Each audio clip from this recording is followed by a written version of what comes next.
আমাদের এই পৃথিবীতে আল্লাহ রাব্বুল আমিন যত মানুষ পাঠাইলেন তারা রইল না চলে গেল? আমরা যারা আছি আমরা এক সময় ছিলাম না, আবার এখন আছি, আবার এক সময় থাকবো না। কারণ পৃথিবীর মধ্যে মানুষ সহ পৃথিবীর কোনো জিনিস থাকবে না, একজন থাকবেন, একজন মরবে না। তিনি কে? আল্লাহর একটা গুণ শোনেন, প্রভুর একটা গুণ শোনেন, যিনি খুদা হবেন তিনার একটা গুণ শুনে রাখেন আজকে। তো একটা খুদার গুণ একটা শোনেন, অনেক গুণ আছে আমার আল্লাহর, অনেক গুণ আছে, এতগুলা গুণ বলতে গেলেও সারা রাত শেষ হয়ে যাবে। আল্লাহু আকবার। তো আমি একটা গুণ বলবো, কারণ আমার আলোচনার মাঝখানে কথাটা চলে আসতেছে, এই জন্য একটা গুণ বলবো, নাইলে আমি আমার আলোচনার দিকেই থাকতাম। এখন আসেন, আমার আল্লাহর একটা গুণ হলো, যে খুদা হবে, যে প্রভু হবে, তিনার একটা গুণ হলো, রব যিনি হবেন তিনার গুণ হলো তিনি মরতে পারবেন না। তিনি মরতে পারবে না। কেউ যদি খুদা হয় সে মরতে পারবে না। আর আমাদের দেশের মধ্যে মরা খুদারে খুদা মানে, ঠিক কিনা? আল্লাহ কয় কুল্লু মান আলাইহা ফান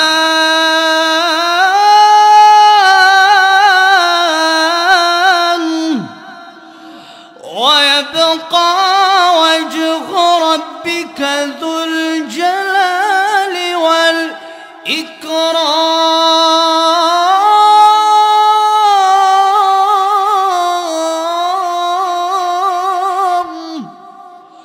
আল্লাহ রাব্বুল আমিন বলেন তাম পৃথিবী ধ্বংস হয়ে যাবে, আমিও থাকবো না, আপনিও থাকবেন না, এমনকি মালাকুল মাউত আজরাইল আলাইহিস সালাম থাকবে না।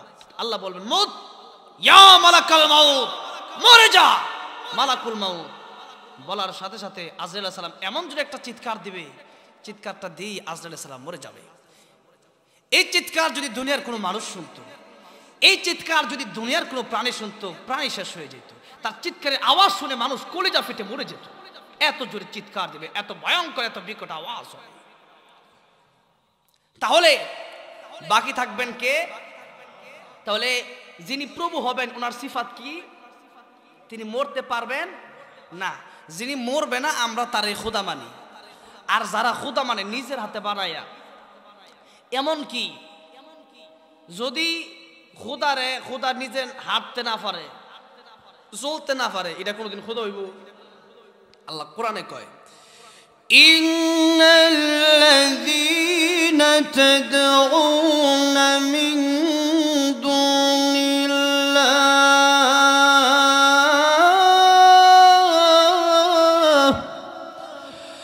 লা ইয়াখলুকু যুবাবান ওয়ালাউ ইজতামাউ লাহু وَإِن يَسْلُبْهُمُ الذُّبَابُ شَيْئًا لَّا يَسْتَنقِذُوهُ مِنْهُ ضَعُفَ الطَّالِبُ والمطلوب।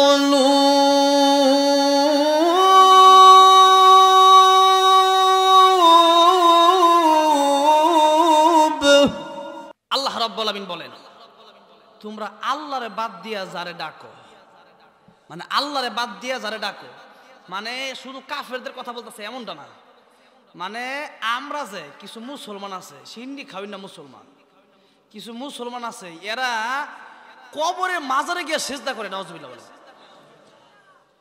কবর পূজা, এটা কি কবরের মধ্যে সেজদা দেওয়া হালাল না হারাম?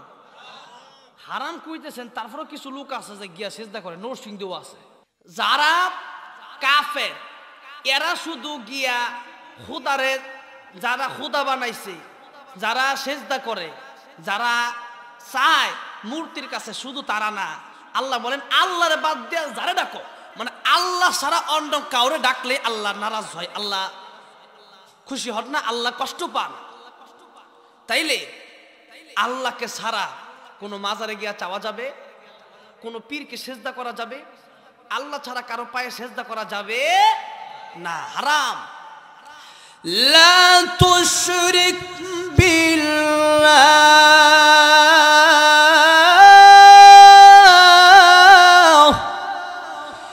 ইন্নাশ শিরকা লা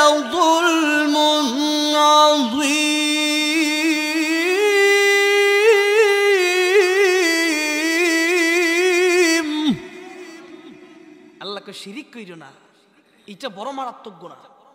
শিরিক এত বড় জঘন্য গুনাহ। আপনি যদি বিয়ে করেন, আপনার বউ যদি কয় তোমারে আমি মানি, তোমার সাথে আমি থাকবো, ঠিক আছে, কিন্তু আজকে এক রাতের লাগে আমি অমুক ফরার কোনো দিনের লাগে যাবো, আপনি রাজি হইবেন? বউ যদি কয় শাড়ি দাও, বউ তোরে আমি দিলাম, তোরে বড় ভালোবাসি রে। বউ যদি কয় আমার একটা স্বর্ণের চেইন দেও, তাও দিলাম, আমার সাধ্য আছে, আমার টাকা আছে, আমি কামাই করি তোর লাগে, তোরে দিলাম। বউ যদি কয় আমারে সুন্দর একটা ঘর বানায় দাও, এটা মাটির ঘর না, তাও আপনি চেষ্টা করেন যে কিভাবে একটা বিল্ডিং ঘর তোলা যায়। নিজে কোনো রকম সেবার ভত্তা ভাত খাইলো, কিন্তু কেমন বউর একটু খুশি করা যায় চিন্তাটা আপনারা করেন, ঠিক কিনা? এখন এই বউ যদি কো জামাই তোমার সব কথা আমার তুমি মানো, একটা কথা কমি তুমি রাখবা, আপনারা কইবেন কি কথা? ও যে আজকের জন্য শুধু অমুক পাড়ার একটা ছেলে আছে, তার সাথে আজকে ঘুরিয়া বই, আজকের এই রাতটাই। তাই এতদিন দিচ্ছেন, আজকে আর দিবেন না? সাফার মাইতে ঘুষি মারবেন? ঘুষি মাইরেন না, আবার কইলে আমার কি কথার কথা। তাই আপনারা খুশি হইবেন না নারাজ হইবেন? কারণ আমি তোরে বিয়া করছি, তোরা 1.5 মোহর দিয়ে বিয়া করলাম, আর এখন তো বউ, আমাদের বউরে আমরা হাইলাইট করি, আমাদের বউরে আমরা এমন হাইলাইট করি। আপনারা রাগ করতেছেন? কথাগুলো বলার দরকার আছে না নাই? বাস্তব কথা, এগুলো শুনতে হবে। আমরা আমাদের যাদের সুন্দর বউ, বিশেষ করে আমাদের এলাকার কথা বলতেছি, এদিকে কেমন জানি না, শ্রীপুরে আমাদের এলাকায় এমন একটা অবস্থা, যারা সুন্দরী বিয়া করতে পারে এদের দোকানে এরা সুন্দর বউটারে বয়া থুয়ে দেয়, এবং সুন্দর বউয়ে ওখানে ব্যবসা করে। যুবক পোলাপানগুলা যায় সিগারেট কিনতে, তো 5 টাকার সিগারেট, এই সিগারেট সে কিনবে, এখন সিগারেট অন্য দোকান থেকে কিনতে পারে, তো এইটা এর কাছ থেকে কিনে। সিগারেট তো 5টা, এইটার কি? সিগারেট লওয়ার সময় 8টা একটু দইরা, একটু ফাঞ্জা কইরা, এরপরে 8টা দইরা মুসায় মুসায় এরপরে যা, ঠিক কিনা? এই হলো আজকে আমাদের চরিত্র। আর আপনারা কেমন স্বামী, এই স্বামীরা আজকে কেন তাদের পর্দা রেখে এই স্ত্রীগুলাকে হাইলাইট করেন? আপনাদের কেমন স্বামী আপনারা, যেই স্বামী হয়ে আপনাদের বউকে আপনারা আরো 10 জনকে দেখান? এটা তো আসলে প্রকৃত পক্ষে স্বামী হতে পারে না। গেল 1। 2 নম্বর কথা হইল, যাদের স্ত্রী যারা পর্দা করে না, এই স্ত্রীগুলাকে বলা হলো আপনার দায়িত্ব, কারণ স্ত্রী আপনার পরিবারের ভিতরে আছে। আল্লাহ রাব্বুল আলামিন বলেন, ইয়া আইয়ুহাল্লাযীনা আমানু কু আনফুসাকুম ওয়া আহলিকুম নারা। হে ইমানদারেরা, নিজেরা জাহান্নাম থেকে বাঁচো, পরিবারকেও জাহান্নাম থেকে বাঁচাও। আল্লাহ রাব্বুল আলামিন 2টা কথা বললেন। কয়টা কথা? একটা হলো নিজে বাঁচো, আরেকটা হলো পরিবারকে বাঁচাও। নিজে যদি আমল না করেন তাহলে তো আপনি জান্নাতে জাহান্নামে যাবেন। নিজের যদি ঈমান ঠিক না থাকে আপনি যেমন জাহান্নামে যাবেন। আল্লাহ রাব্বুল আলামিন ইয়াতের ভিতরে 2টা কথা বলেছেন। 1 নম্বরে নিজে বাঁচো, 2 নম্বরে পরিবারকে বাঁচাও। তাহলে নিজেও বাঁচতে হবে, পরিবারকেও বলতে হবে, ছেলেরে নামাজ পড়স না রে, নামাজে যা। এই মেয়ে পর্দা করো না কেন? পর্দা করো, পর্দা করো। যদি না বলেন কঠিন কিয়ামতের ময়দানে আল্লাহ রাব্বুল আমিন যখন বলবেন, ওয়ামতাজুল ইয়াউমা আইয়ুহাল মুজরিমুন। আয় মুজরিমের দলেরা, আয় জাহান্নামের দলেরা, আজকে আলাদা হয়ে যা। দল হবে কিয়ামতের ময়দানে মাত্র 2টা। দুনিয়ার মধ্যে দল, এখন আল্লাহর নবী বলেন দুনিয়ার মধ্যে আমার উম্মতেরা হয়ে যাবে 73 দলে বিভক্ত। একটা যাবে জান্নাতে, আর বাকি 72টাই জাহান্নামে। আল্লাহ রাব্বুল আমিন বলেন, ফারিকুন ফিল জান্নাতি ওয়া ফারিকুন ফিস সাঈর। একটা দল হবে জান্নাতে, আরেকটা দল হবে জাহান্নামে। ওই দিন কিন্তু আর 72-73 দল থাকবে না। একটা দলকে আল্লাহ বলবেন চলে যাও জান্নাতে। কারা চলে যাবে জান্নাতে? যাদের আমল নামা জান্নাতে দেওয়া হবে, যারা হাউজে কাউসারের পানি পান করতে পারবে। ওই কিয়ামতের ময়দানে আল্লাহ রাব্বুল আমিন যাদেরকে আরশ আজিমের নিচে স্থান দিবে এরাই চলে যাবে জান্নাতি। যারা জাহান্নামী হবে আল্লাহ রাব্বুল আমিন যখন বলবেন ওয়ামতাজুল ইয়াউমা আইয়ুহাল মুজরিমুন, মুজরিমের দলেরা রে চলে যা, আজকে জাহান্নামে চলে যা। সবাই কিন্তু এমনি এমনি জাহান্নামে চলে যাবে না। কিছু যুবক ডাক দিয়া বলবে, কিছু মানুষ ডাক দিয়া বলবে, হ্যাঁ প্রভু আজকে আমি একা জাহান্নামের ভিতরে যেতে চাই না। আল্লাহ রাব্বুল আমিন বলবেন বান্দারে কারে তুমি জাহান্নামের ভিতরে নিয়ে যেতে চাও? ওই সময় এই সন্তানটা ডাক দিয়া বলবে, কোন সন্তান? যেই সন্তানটার আপনি বাঁচাইলেন না, যেই সন্তানটারে আপনি নামাজের কথা বললেন না, যেই মেয়েটারে আপনি পর্দার কথা বললেন না, স্বামী হইয়া যে স্ত্রীর পর্দার কথা আপনি বললেন না। এই লোকেরা আল্লাহর কাছে ডাক দিয়া বলবে, প্রভু এখন আমি একা একা জাহান্নামে যেতে চাই না। এখন আমি একা জাহান্নামে যেতে চাই না। আমার বাবার জাহান্নামে দাও, আমার মায়ের জাহান্নামে দাও, আমার স্বামীর জাহান্নামের ভিতরে দিবা, এরপরে আমি জাহান্নামে যাব।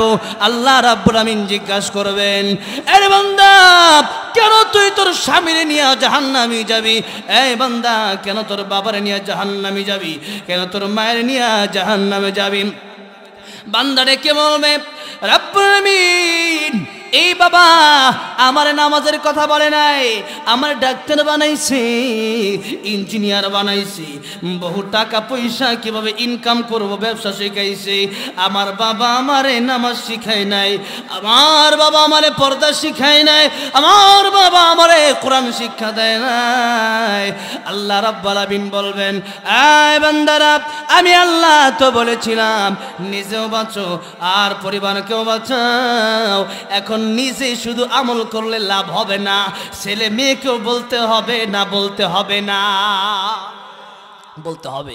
আমার ভাইরা মুরব্বী বাবাজিরা, এই জন্যে সন্তান যাদের আছে আজকে তারা আপনার কথা শুনে এরপরে আপনি নামাজের কথা বলতেছেন না, আপনি আপনার সমস্ত শিক্ষা দিতেছেন, আপনি দুনিয়াবি সমস্ত শিক্ষা দিতেছেন, কিন্তু আল্লাহর কোরআন শিক্ষা দিচ্ছেন না। কিন্তু এটা জানা রাখা দরকার ছিল আমি একজন মুমিন, আমি একজন মুসলমান, আমার দরকার আমার পরিবারকে জাহান্নাম থেকে বাঁচানো। আপনি যদি না বাঁচান এই ছেলেটাই কিয়ামতের ময়দানে বলবে, রব্বানা আতিহিম দিফাইনি মিনাল আযাব ওয়াল আনহুম লানান কাবীরা। আল্লাহ একবারে দ্বিগুণ শাস্তি দাও, আমার যা দিবা এর ডাবল তাদেরকে দাও, এরপরে আপনার বুকের উপর পাড়া দিয়া তারা জাহান্নামে যাবে। সুতরাং স্ত্রী যদি পর্দা না করে আপনার বলতে হবে, আপনার মেয়ে যদি পর্দা না করে আপনি বাবা হয়ে আপনার দায়িত্ব আপনার বলতে হবে। আপনার সন্তানটা কোরআনের বিরুদ্ধে কথা বলে আপনি বাবা হয়ে আপনার বলতে হবে। আপনার সন্তানটা সুদ খায়, ঘুষ খায়, হারাম ইনকাম করে, আপনি বাবা হয়ে বলতে হবে, বাবারে এই কাজ তুমি করবা না, হালাল পথে চলো, হারাম ছেড়ে দাও। আপনি যদি না বলেন কিয়ামতের ময়দানে শুধুমাত্র আপনার সন্তানটা জাহান্নামী হবে না, আপনি সহ জাহান্নামী হবেন। ওই দিন কিন্তু ঠেলা বুঝে আসবে। এই জন্য কেউ কি চায় যে তার সন্তানের কারণে কেউ জাহান্নামে যাক? কেউ চায় না। যদি কেউ না চায় যে আমার সন্তানের কারণে আমি জাহান্নামে যাব না, আমার স্ত্রীর কারণে আমি জাহান্নামে যাব না, আমার এই পর্দাহীন মেয়ের কারণে আমি জাহান্নামে যাব না, তাহলে আপনার বলতে হবে। এখন বলবেন হুজুর আমি বলি কিন্তু আমার ছেলে মানে না, আমি বলি আমার স্ত্রী মানে না, আমি বলি আমার মেয়েটা পর্দা করে না, তাহলে কি হবে? তাহলে কি জাহান্নামে যাব? না, তাহলে জাহান্নামে যাবেন না। আল্লাহ রাব্বুল আমিন সূরা গাশিয়ার ভিতরে বলেন, ফাযাক্কির ইন্নামা আনতা মুযাক্কিরুন লাস্তা আলাইহিম বিমুসাইতির। আল্লাহ কয় নবী গো আপনি ওয়াজ করেন, নসিহত করেন, তবে আপনি দারোগা না, আপনি যে ফিটাইতে মায়া লাগবেন এমন না।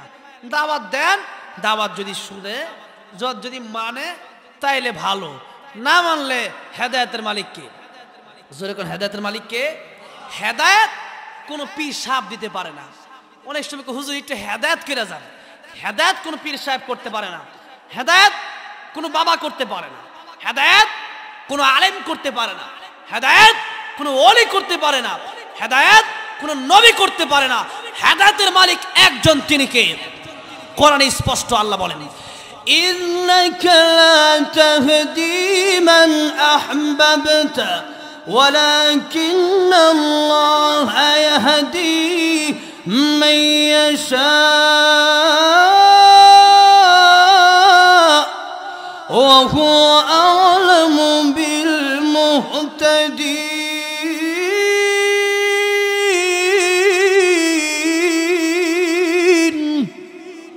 আল্লাহ পাক বলেন, নবী, হেদায়েতের মালিক আপনি না, আপনি যারা চাইবেন তাকে কিন্তু আপনি হেদায়েত দিতে পারবেন। আবু তালেবের কাছে আল্লাহ নবী গেছে, চাচা আপনি মরে যাবেন, কালিমাটা পরে মুসলমান হয়ে যায়, মুসলমান হয়ে যান। আবু তালেব মানছিল, কিন্তু আবু তালেব কিন্তু নবীর জন্য অনেক কষ্ট করছে, কিন্তু ঈমান ছিল না।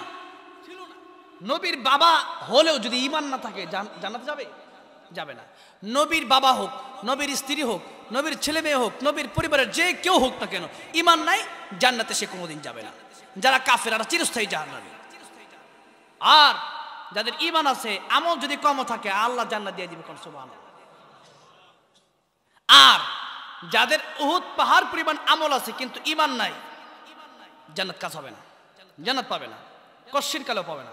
কিন্তু ঈমান থাকলে আল্লাহ পাক তার জান্নাত প্রথমেও দিতে পারে, আবার জাহান্নামের মধ্যে একেবারে যেদিন নাকি জাহান্নামের তার শাস্তি শেষ হয়ে যাবে, এরপরেও জান্নাত আল্লাহ পাক দিতে পারে। তবে এক হাদিসের ভিতরে আল্লাহর নবী বলেন, মান ক্বালা লা ইলাহা ইল্লাল্লাহ দাখালাল জান্নাহ, কেউ যদি পড়ে লা ইলাহা ইল্লাল্লাহ, বিশ্বাস করে আল্লাহকে, এই ব্যক্তি জান্নাতে চলে যাবে, সুবহানাল্লাহ। তবে আল্লাহ পাক অন্য এক আয়াতে বলেন, মান আমিলা সালিহান মিন যাকারিন আও উনসা وهو مؤمن فلنحيينه حياة طيبة ولنجزينهم أجرهم بأحسن ما كانوا يعملون।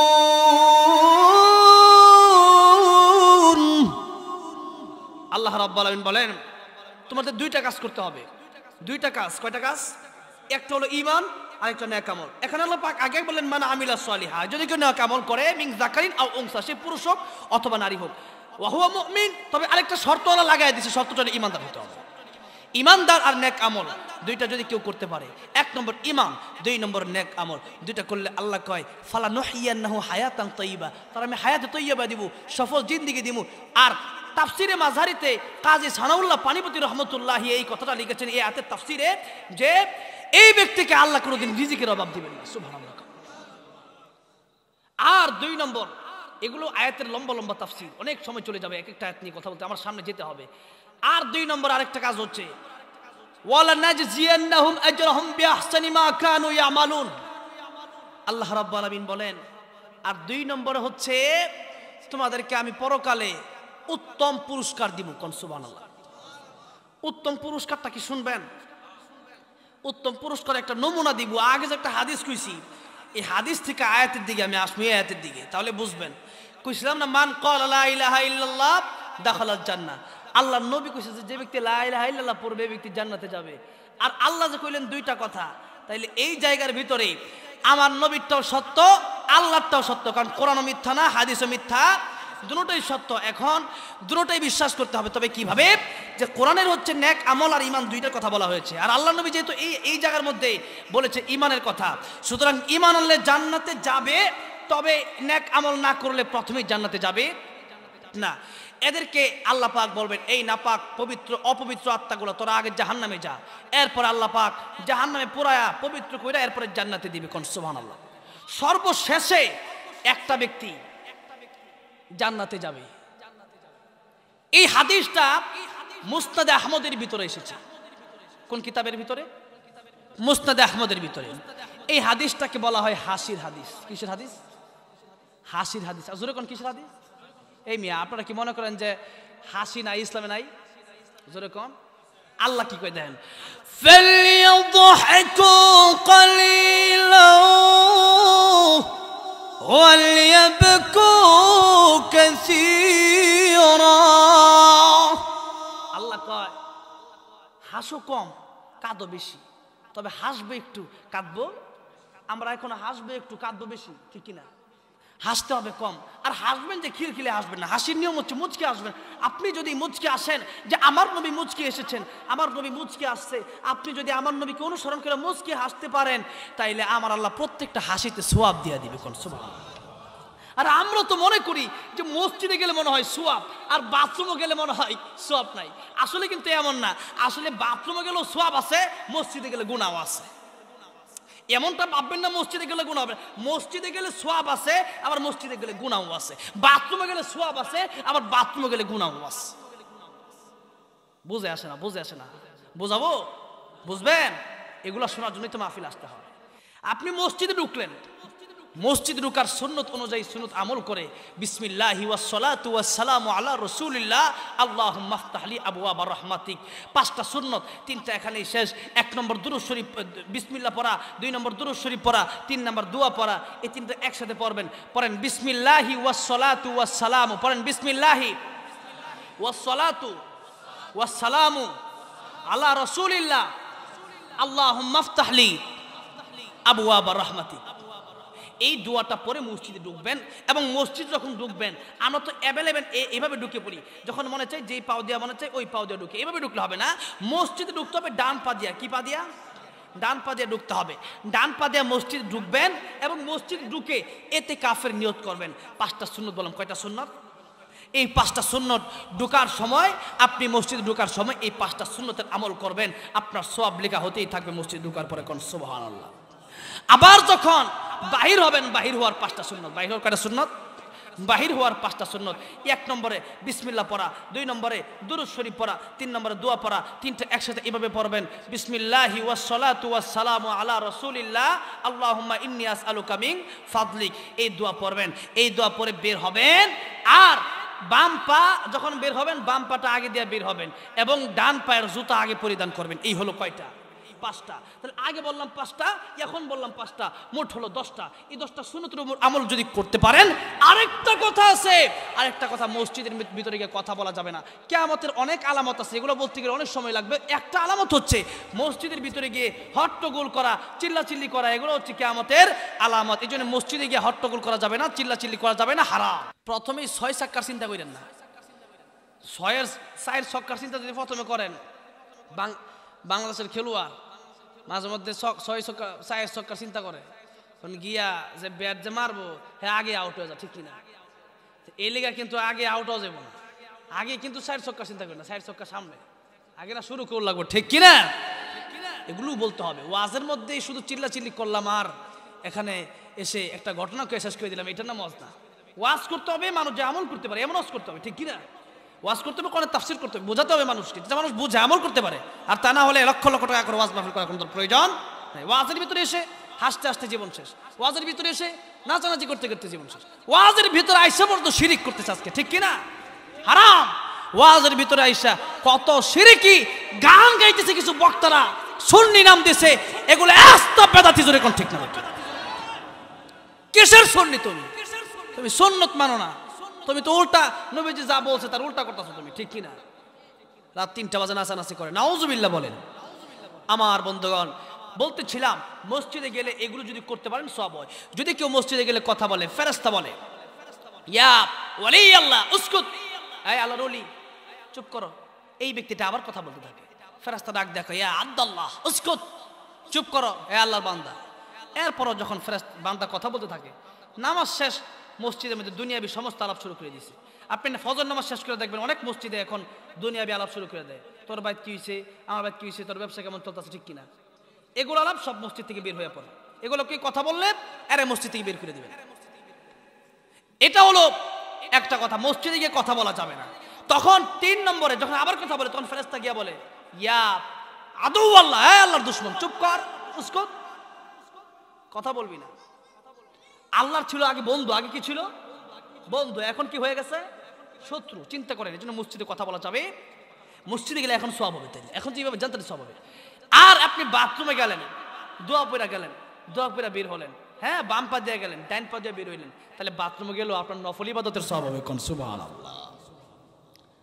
আমার মুসলমান বন্ধুগণ, বলতেছিলাম নিজে করতে হবে আমলগুলো এবং সন্তানদেরকে শিখাইতে হবে। এবার আসুন, গিয়েছিলাম কোনতে, কথায় কথা বাড়ে, যাদের বউ আছে এরা আজকে পর্দা করে না, এরা অনেক সময় দেখবেন অনেকের স্ত্রীরা মাজারের মধ্যে গিয়ে মান্নত করে, আসে না নাই, টাকা পয়সা মুরগি গরু নিয়ে মাজারে দেয়। আমি তো মাত্র 2-3 দিন হইল শাহজালাল রহমতুল্লাহ আলীর মাজার থেকে আসলাম, সিলেটে প্রায় সপ্তাহখানিক ছিলাম। তো সিলেটের ওখানে গেলাম, গরু ছাগল অভাব নাই, এরপরে মাজারের সামনে ডুল বাজনা গাঞ্জার অভাব নাই।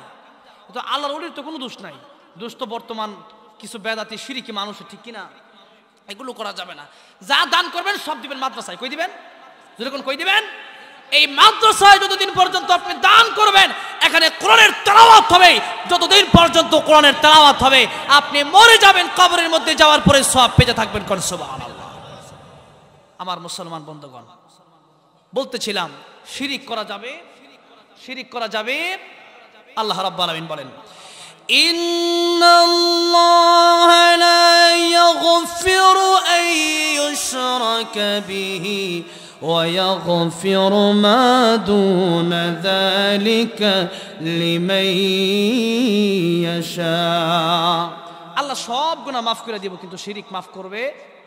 ও আরেকটা কথা মাঝখানে ভুলে গেলাম, ওই যে বলতেছিলাম যে সর্বশেষ জাহান্নামী ইমানদারের সর্বশেষ জাহান, একটু মনে রাখেন, কারণ আমি তো ওয়াজ করতে করতে শেষ পর্যন্ত যাবো, একটু মনে রাখে, আমি যদি কিছু না বলি একটু পাশে মনে করা দিন তো, হুজুর এটা ভুলে গেছিলেন, তাই আমি আবার কমু।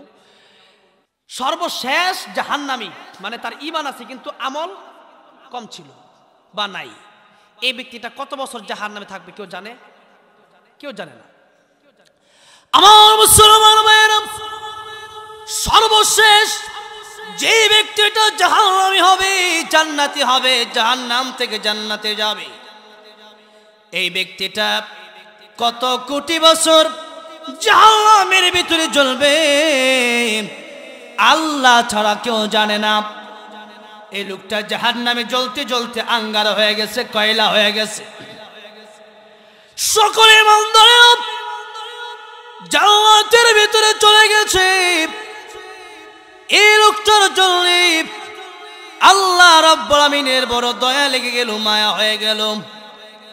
আল্লাহ রাব্বুল আমিন এই লোকটা আল্লাহ রাব্বুল আমিনকে ডাক দিয়া কয়, প্রভু গো, আমার জন্য কি তোমার দয়া মায়া লাগে না? আল্লাহ রাব্বুল আমিন ডাক দিয়া কয়, বান্দা অবশ্যই তোর জন্য আমার দয়া মায়া লাগে।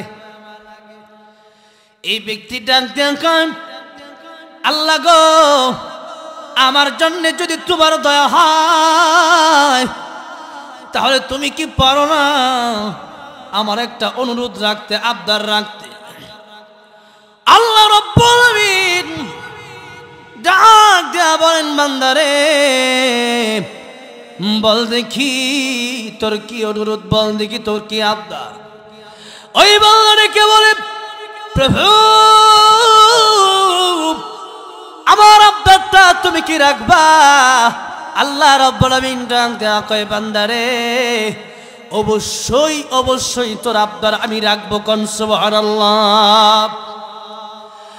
আল্লাহ রাব্বুল আমিন ডাক দেয়া কয়, আরে বান্দা, তোর আবদার তোর অনুরোধ আমি আল্লাহ রাখবো, তবে শর্ত হইল পরবর্তীতে আমি আল্লাহর কাছে আর আবদার করতে পারবি না। বান্দা কয়, ঠিক আছে আল্লাহ গো, আমার আবদারটা তুমি রাখো। আল্লাহ কয়, কি আবদার করবি কর। বান্দা ডাকে দিয়া বলেন, আল্লাহ আমি জান্নাতের ভিতরে যেতে চাই না, আমি ইমানদার ঠিক আছে, তবে আমার যেহেতু আমল নাই, আমি জাহান্নাম থেকে জান্নাতে যেতে পারবো কিনা জানি না, আর যদি যাই কবে যায় তাও জানি না। আল্লাহ রাব্বুল আমিন আলামিন এই জাহান্নাম থেকে বের হয়ে আমি জান্নাতের ভিতরে যেতে চাই না, তবে একটা আবদার আমি করতে চাই। আল্লাহ গো, জাহান্নামের মাঝখান থেকে জাহান্নামের কিনারায় তুমি আমার নিবানি। আল্লাহ কয় বান্দারে, আর যদি কোনো আবদার না করস, আমি আল্লাহ তো এই আবদার মঞ্জুর করে আমি আল্লাহ রাব্বুল আমিন জাহান্নামের মাঝখান থেকে আইনা তোরে জাহান্নামের কিনারায় নিয়ে আসলাম। কোন সুবহানাল্লাহ। এই বান্দাটা জাহান্নামের আগুন মাঝখান থেকে যদিও কিনারায় চলে এসেছে, এই বান্দাটা এবার কান্দে, এবার আল্লাহ রাব্বুল আমিনের কাছে ডাক দিয়া কয়, প্রভু গো,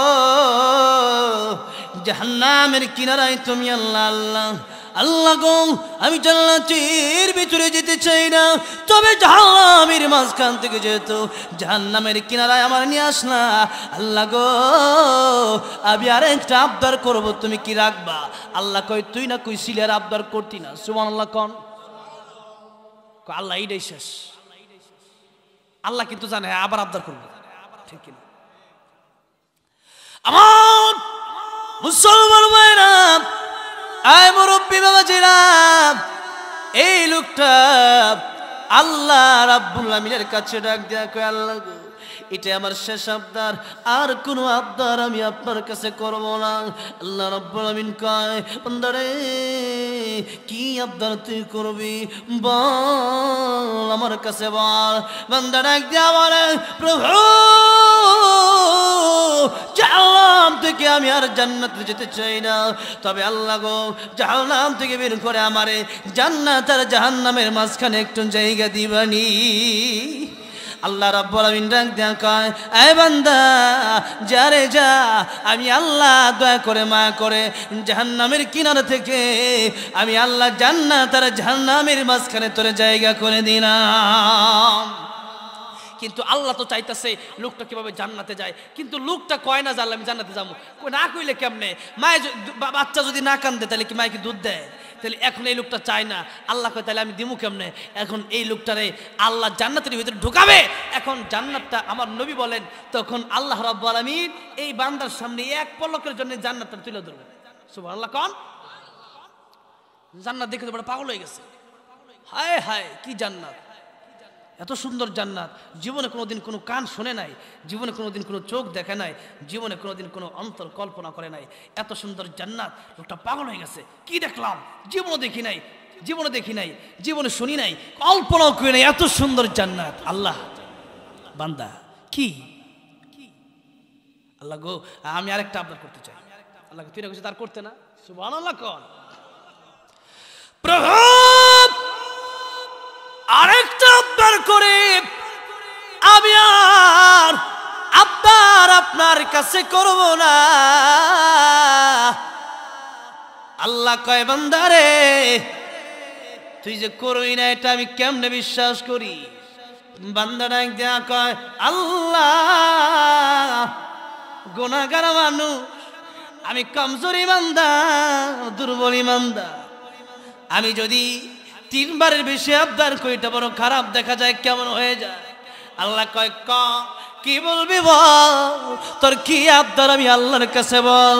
প্রভু গো, জাহান্নামের ভিতর থেকে তুমি আমার বাহির কইরা জান্নাত আর জাহান্নামের মাঝখানে জায়গা করে দিলাম। প্রভু জান্নাতের ভিতরে আমি চিরজীবন থাকতে চাই না। আল্লাহ রাব্বুল আমিন ওই জান্নাতের ভিতরে আমি চিরজীবনের জন্য যেতে চাই না, একটা মুহূর্তের জন্য আল্লাহ তুমি আমার জান্নাত দিবানি। আল্লাহ কয়, তোরে আমি এক মুহূর্তের জন্য জান্নাত দিতে পারি, তুই যদি জান্নাতে গেলে আর না বেরোস। সুবহানাল্লাহ কইতেন না? আল্লাহ বাইরে যাম, তুই যদি না বাইরস তাইলে কেমন? আল্লাহ তোমার কি ক্ষমতা নাই? তুমি আমারে জান্নাতে যদি যাই আর যদি না বাইরে তুমি গাতটা ধরে আমার বাইর করে দেবে, তোমার কি ক্ষমতা নাই? আল্লাহ ক্ষমতা তো আছে, তাইলে তাইলে তাইলে কি যাবার দাও। সুবহানাল্লাহ। ক আল্লাহ রাব্বুল আমিন ডাক দিয়া বলেন, বান্দারে ওই জাহান্নামের মাঝখান থেকে আমি আল্লাহ দয়া কইরা মায়া কইরা জাহান্নামের কিনারায় নিয়ে আসলাম। জাহান্নামের কিনারা থেকে জান্নাত আর জাহান্নামের মাঝখানে তোরে জায়গা করে দিলাম। বান্দারে আমি এই মুহূর্তে তোরে আমি এখনো বলি না, তুই যেহেতু বলছ একটু সময়ের জন্য জান্নাতে যাবি, আমি আল্লাহ রাব্বুল আমিন দয়া করে মায়া করে একটু সময়ের জন্য তোরে আমি জান্নাতের ভিতরে প্রবেশ করার জন্য অনুমতি দিয়ে দিলাম। এখন বেটা জান্নাতের ভিতরে ঢুকছে, এখন ঢুকছে যে বেটা বাইরো না। আল্লাহ ক বাইরস তো গেলি গা ক বাড়িতাম না। এটা কি কষ্ট বাইরে না, মানে তুই কইস যে তুই জান্নাতে ঢুকলে এক মুহূর্তের জন্য মানে দেখে আবার বাইরে যাবি, কিন্তু বারস না, এটা কি করবা? লোকটা কয় আল্লাহ আমি বাড়িতাম না। সুবহানাল্লাহ। কয় আল্লাহ আমি যদি বাইরে হয়ে যাই তুমি কও তো তোমার ইজ্জত সম্মান কম না বেশি? আল্লাহ কয় ইজ্জত সম্মান তো আমার বেশি। তাইলে আল্লাহ কও তো দেখি বান্দার ওয়াদার দাম বেশি না আল্লাহর ওয়াদার দাম বেশি? কার কথা দাম বেশি? বান্দা কথা কইলে এটা বেটার ওয়াদা করে রক্ষা করে, আবার বেটা রক্ষা করেও না, ঠিক কিনা? কিন্তু আল্লাহর যে ওয়াদা, আল্লাহ কি কোনোদিন ওয়াদা করে ওয়াদার বরখেলাফ করছে? আল্লাহ যা বলে তা সবচেয়ে সত্য কথা, ঠিক কিনা? আল্লাহর চেয়ে সত্যবাদী কেউ আছে? এই বান্দা এবার আল্লাহর ডাক দিয়া কয়, প্রভু দুনিয়াতে দেখেছি মানুষের ওয়াদা করে ওয়াদা বরখেলাফ করে। আল্লাহ গো এরা যে ওয়াদা করিয়া ওয়াদা বরখেলাফ করে, মিন আই শাইইন খালাকা মিন নুতফাতিন খালাকাহু ফাকাদ্দারা। আল্লাহ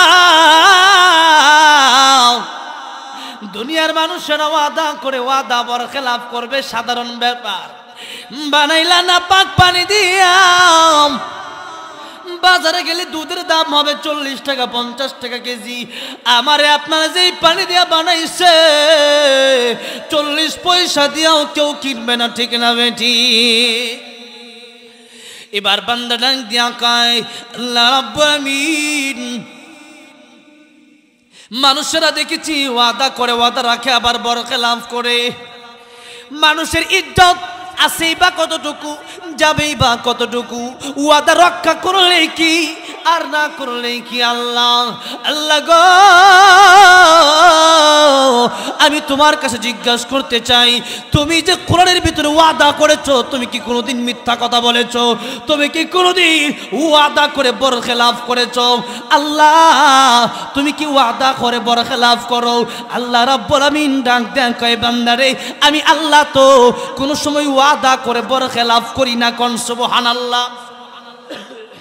তবে তোর লগে আমি কি ওয়াদা করছি, ঠিক কিনা? আল্লাহ ডাক দেয়া কয় বান্দা তুই ওয়াদা করছ জান্নাতের ভিতরে আসবি, আবার এক মুহূর্তের জন্য একটু দেখি আবার বেরিয়ে। আমি আল্লাহ তোর লগে কি ওয়াদা করছি? বান্দা ডাক দেয়া কয় আল্লাহ ডাইরেক্ট কোন ওয়াদা তুমি আমার লগে করো না। সুবহানাল্লাহ কইতেন না? প্রভু ডাইরেক্টলি কোন ওয়াদা তুমি আমার সাথে করো নাই, তবে ইনডাইরেক্টলি কোরআনের ভিতরে তুমি একটা ওয়াদা করেছিলা। সুবহানাল্লাহ। হ্যাঁ প্রভু আমার সাথে তুমি ডাইরেক্ট না করলে কি হইছে? ইনডাইরেক্টলি কোরআনের ভিতরে যে ওয়াদা তুমি করেছিলা, ওয়াদার ভিতরে তুমি বলেছিলাম ইন্নাল্লাযীনা আমানু ওয়া আমিলুস সালিহাত কানাত লাহুম জান্নাতুল ফিরদাউসি নুজুলা খালিদিনা ফিহা লা ইয়াবগুনা আনহা হিওয়ালা। চিৎকার দিয়ে বলেন আল্লাহু আকবার। আল্লাহ রাব্বুল আমিন তবে তো ওয়াদা করেছিলাম জান্নাতের ভিতরে যে ব্যক্তি আসবে খালিদিনা ফিহা, চিরকাল জান্নাতের ভিতরে থাকবে, জিন্দেগিতে জান্নাতের ভিতর থেকে বের হবে না। আল্লাহ রাব্বুল আলামিন তোমার ওয়াদা যদি সত্য হয়, তোমার ওয়াদা যদি তুমি রক্ষা করতে চাও, তাইলে এই মুহূর্তে আমি যদি জান্নাত থেকে বের হয়ে যাই, তোমার ওয়াদা রক্ষা হবে না। সুবহানাল্লাহ। আল্লাহ, আমি যদি বাইরে হয়ে যাই, তুমি যে কইছো জান্নাত আইলে আর জীবনে কেউ বেরোইব না, এখন আমি বাইরে হয়ে গেলে তোমার ওয়াদা রক্ষা হইব। তা আমার ওয়াদা না বুঝলাম, রক্ষা হইল না। তোমার ওয়াদার রক্ষা না হইলে তোমার ইজ্জত এত বেশি, তুমি তো স্রষ্টা, আমি তো সৃষ্টি। আল্লাহ আল্লাহ, আমি আমার ওয়াদা রক্ষা করতাম না, তুমি তোমার ওয়াদা রক্ষা করবা। সুবহানাল্লাহ। আল্লাহ কয় বান্দারে যা, আমি আল্লাহ তোরে খুশি হইয়া তোরে আমি জান্নাত লিখে দিলাম। কোন সুবহানাল্লাহ। কেমন জান্নাত জানেন? এই দুনিয়ার চাইতে আরো 10 গুণ বড় জান্নাত আল্লাহ পাক যার সবচাইতে কম ঈমান তাকে দান করবে। কোন সুবহানাল্লাহ। কলম দিছে, খাতা দিছে, বান্দা লিখতে থাক, লেখ, তোর কি লাগবে লেখ। এখন বান্দা লিখতেছে, মানে বাড়ি লাগবো, আমার গাড়ি লাগবো, আমার বউ লাগবো, আমার হুর লাগবো, গিলমান লাগবো, খাদেম লাগবো, খুদ্দাম লাগবো, এখন কত কিছু। এখন না বাতাস লাগবো না, যে বাতাস দিবা চিন্তা রাখবো কখন আমার হুজুর ওয়াজ শেষ করবো। থাক, এখন লিখতে লিখতে বেটা লেখা শেষ হয় না, কারণ দুনিয়ার মানুষের চাহিদা শেষ নাই। আল্লাহ নবী কয় কবরে যাওয়ার আগ পর্যন্ত চাহিদা শেষ হইতো না, ঠিক কিনা? যার যত আছে আরো লাগবো। 1 কোটি আছে, বেটা 5 কোটি টাকা দরকার। বেটা চেয়ারম্যান হয়েছে, বেটা আমি কেমন এমপি হইতাম, যে এমপি কেমন মন্ত্রী হইতাম, বেটা প্রধানমন্ত্রী পর্যন্ত গেছে, কেমন আর 5টা দেশ আমার দখল আইব, ঠিক কিনা? এখন আল্লাহ নবী কয় এরা কবর যাওয়ার আগ পর্যন্ত একর চাহিদা মিটতো না। যেদিন 3.5 হাত মাটির নিচে যাইবো, হায় হায় কিসের লেগে পাগল হয়েছিলাম, কোন দুনিয়ার জন্য? আমার মুসলমান ভাইরা, এবার এই লোকটা লিখতেছে কিন্তু লেখা শেষ হয় না, কারণ তার অনেক কিছু দরকার, ঠিক কিনা? আল্লাহ রাব্বুল আলামিন ডাক দিয়ে বলেন, এরে বান্দা, তোর লিখতে লিখতে কলমের কালি যদিও শেষ হয়ে যায়, তোর খাতা যদি শেষ হয়ে যায়, আমি আল্লাহ রাব্বুল আলামিনের যে নিয়ামত আমি আল্লাহ তোরে দিমু, তুই লেখা শেষ করতে পারবি না। কোন সুবহানাল্লাহ। রে জাতি এই মুহূর্তে কলম রাইখা দেই, খাতা রাইখা দেই, মনের ভেতরে যা চাইবে অন্তরে চাইতে দেরি হবে, আমি আল্লাহ তোরে দিতে একটা সেকেন্ড দেরি করব না। আল্লাহ নবী কয় সাহাবীরা, জান্নাতি জান্নাতের ভিতরে গিয়া দেখবি পাখি উড়াল দেয়া যায়, চিন্তা করে ওই পাখিটা এত সুন্দর, খাইতে না জানি কত মজা লাগতো।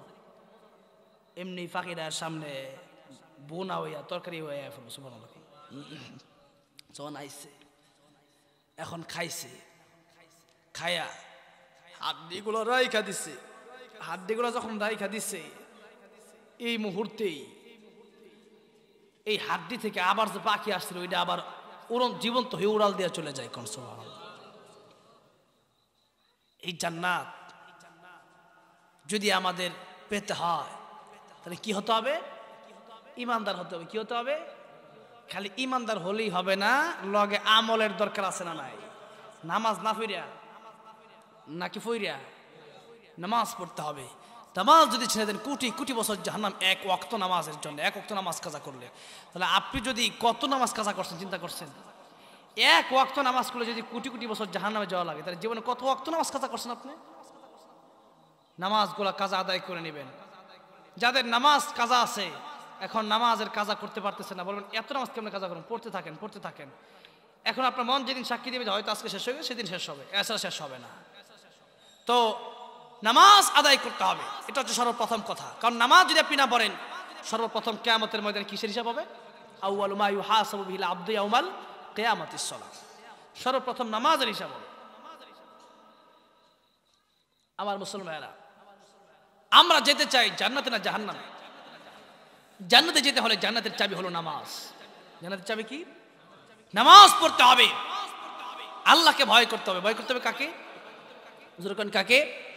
আমার আলোচ্য আয়াতে আল্লাহ বলেন, ইয়া আইয়ুহাল্লাযীনা আমানুত্তাকুল্লাহা ওয়া কুলু কওলান সাদীদা। আল্লাহ বলেন, হে ঈমানদারেরা, তোমরা আল্লাহ রাব্বুল আমিনকে ভয় করো। কাকে ভয় করতে হবে? আর জোরে বলেন, কাকে ভয় করতে হবে? আল্লাহকে যদি কেউ ভয় করে ওই ব্যক্তি সুদ খাবে না। আল্লাহকে যদি কেউ ভয় করে এই ব্যক্তি ঘুষ খাবে না। আল্লাহকে যদি কেউ ভয় করে এই ব্যক্তি নামাজ ছেড়ে দিবে না। আল্লাহ রাব্বুল আমিনের ভয় যদি কারো অন্তরে থাকে, চুরি করবে না, ডাকাতি করবে না। ঠিক না বেঠিক? দেশের মধ্যে ডাকাতি বেড়ে গেছে, ঠিক না বেঠিক? এত পরিমাণ ডাকাত হয়ে গেছে, কারণ হলো তাদের পরকালের যে একটা বিশ্বাস আস্তে আস্তে উঠে যাচ্ছে, ঠিক কিনা? ঈমান হারা হয়ে আজকে মানুষ মারা যাচ্ছে, কিন্তু বুঝে যে আমার বাপ দাদা মুসলমান, আমিও তো মুসলমান, আমিও তো ঈমানদার, এটা ভাবে, কিন্তু নিজের ভেতর থেকে ঈমান চলে যাচ্ছে। আমরা যারা বিশেষ করে বক্তা যারা আছি, আমাদেরকে যে ডাকাত পাইলে একবারে ভালো করে ধরে, ঠিক কিনা?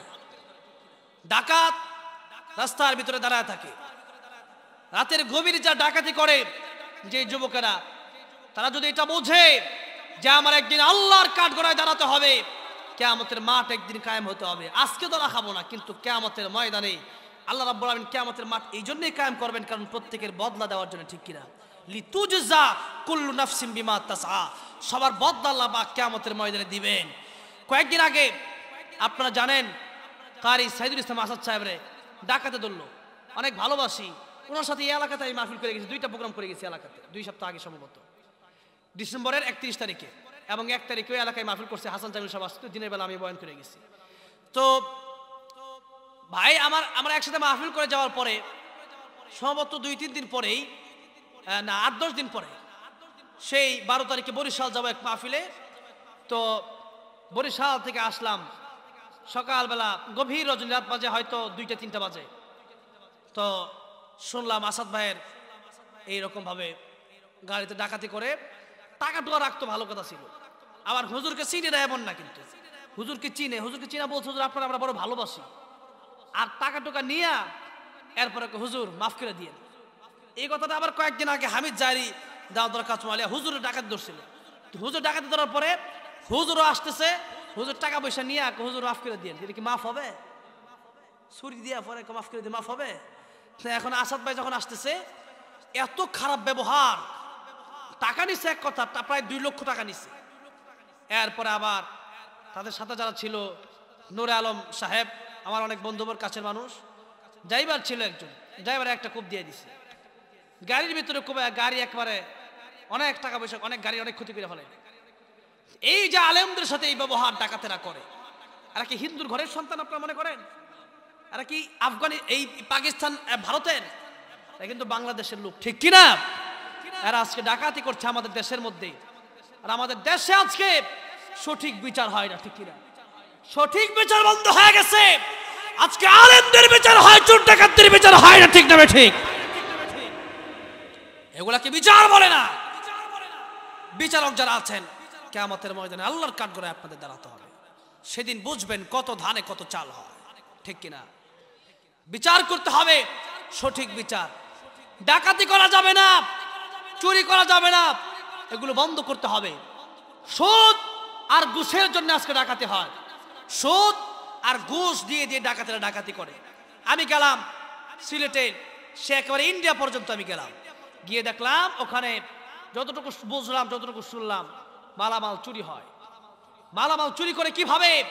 ঘুষ দিয়ে দিয়ে মালামাল চুরি করে, মালামাল আনে, ঘুষ দিয়ে দিয়ে সম্পর্ক করে যে আপনি কিছু করবেন, যাবো আমি আর মালটা আমি নিয়ে আসবো। এগুলো যতদিন পর্যন্ত থাকবে দেশের মধ্যে শান্তি কায়েম হবে না। আমার মুসলমান ভাইরা, এই জন্য শান্তি প্রতিষ্ঠা করতে হলে অবশ্যই মানতে হবে একমাত্র আল্লাহর আইন, কোরআনের আইন, ঠিক না বেঠিক? আমার মুসলমান বন্ধুগণ, গভীর মনোযোগ। এই জন্যে ভয় করতে হবে আল্লাহ রাব্বুল আমিনকে।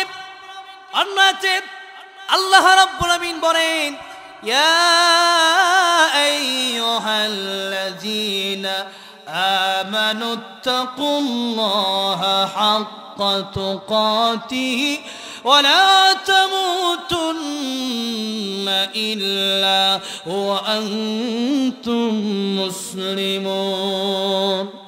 আল্লাহ রাব্বুল আলামিন বলেন, হ্যাঁ ইমানদারেরা, তোমরা আল্লাহকে ভয় করো ভয় করার মতো।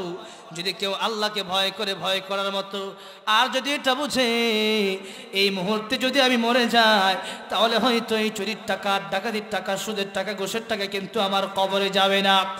এই দুনিয়াটা বড় স্বার্থপর দুনিয়া। এই দুনিয়ার জন্য আপনি যাই কিছু করবেন, দুনিয়া কিন্তু আপনার একদিন লাথি মেরে তাড়ায় দিবে।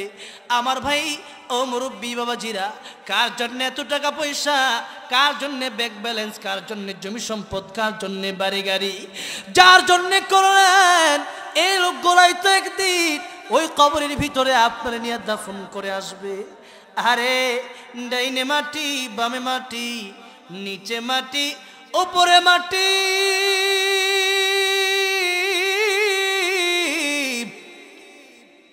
আল্লাহর নবী হাদিস শরীফের ভিতরে বলেন, আল কবরু রাউযাতুম মিন রিয়াজিল জান্নাহ আও হুফরাতুম মিন হুফারিন নার। কবরটা কিন্তু সাধারণ নয় রে ভাই।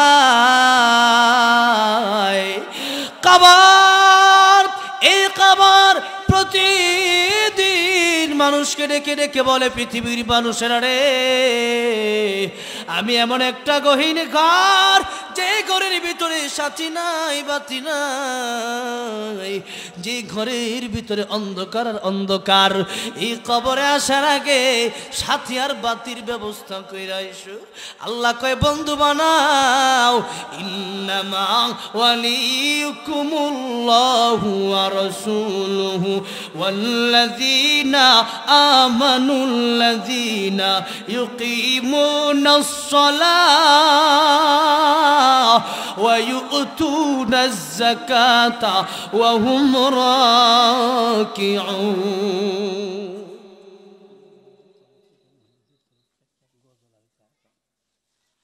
কয়টা পর্যন্ত সালাম? 11টা না? 11টা আর 20 মিনিট আছে, আর 20 মিনিট আছে। একটু ধৈর্য ধরে শুনতে রাজি আছেন ইনশাআল্লাহ? এই তো বয়ান শেষ হয়ে যাবে, এরপরে গজল গামু, এরপরে আর কত কিছু আছে, শুনবেন না ইনশাআল্লাহ? বসেন ইনশাআল্লাহ। সারা রাত তো আমি কইতে পারবো না, আমরা থান সারা রাত, আমি আর কিছুক্ষণ কয়ে যাই। এখন এখন বন্ধু বানাতে হবে, আমাদের নির্বাচন করতে হবে বন্ধু। কোন চোর, ডাকাত, ইয়াবাখুর, বাবাখুর, গাঞ্জাখুর, বিড়িখুর, সিগারেটখুর, এগুলোকে বন্ধু বানানো যাবে না।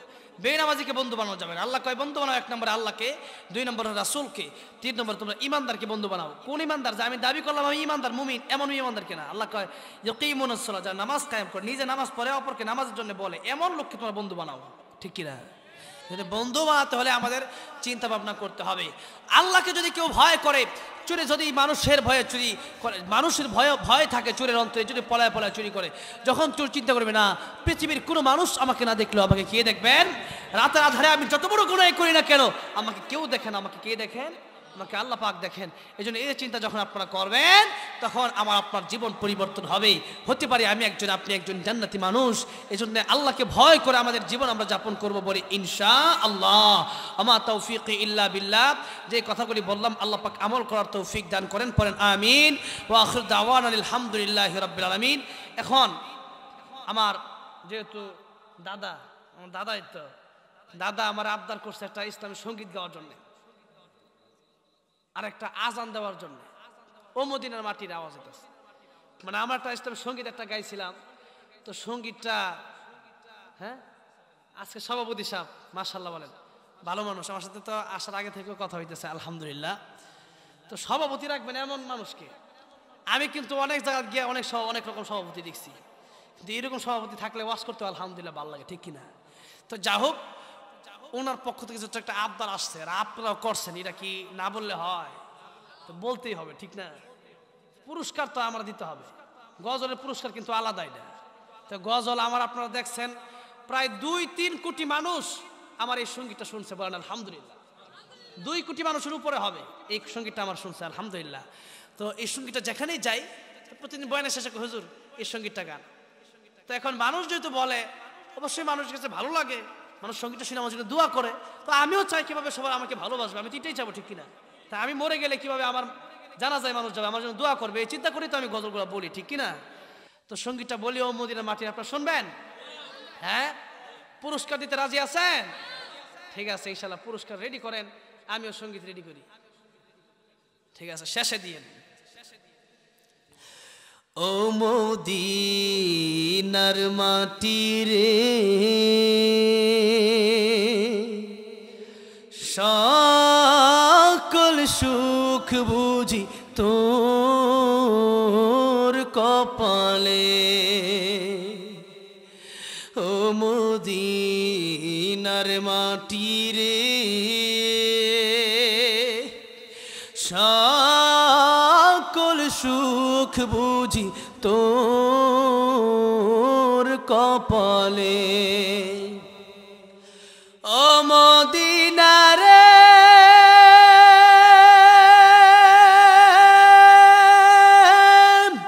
তোর বুকে আমার নবী, যার লাগি পাগল সবই, যার তরে হইল সৃষ্টি ত্রিভুবন।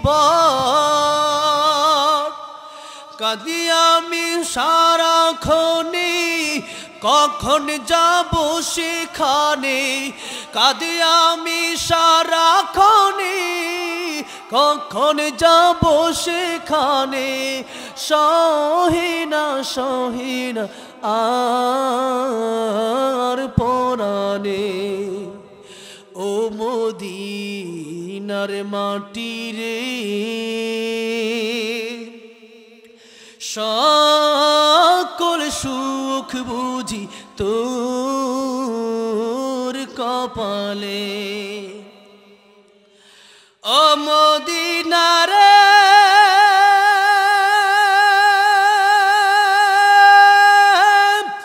পাখি যদি হইতাম আমি, উড়ে উড়ে যেতাম আমি, থাকতো না মনে কোনো যাতনা। দেহি নাই পাখায় আমার, সাথে নাই টাকায় আমার, দেহি নাই পাখায় আমার, সাথে নাই টাকায় আমার, কে মনে যাব সেখানে।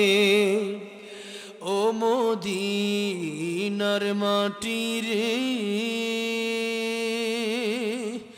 সকল সুখ বুঝি তোর কপালে। ও মদিনা রে,